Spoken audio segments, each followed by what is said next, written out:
বার্তা দিতে চাই, লড়াইটা গণতন্ত্রের ছিল, গণতান্ত্রিক ছিল।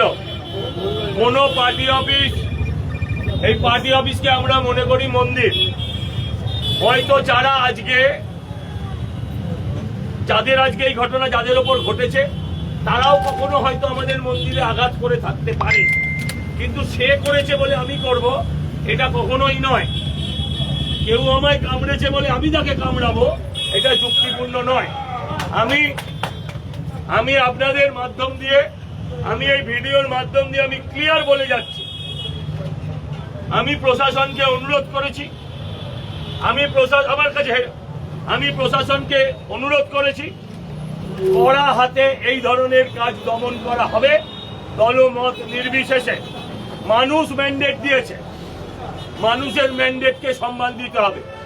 পার্টি করার অধিকার প্রত্যেকের আছে, কিন্তু কারোর পার্টি অফিস আমরা ভাঙবো না।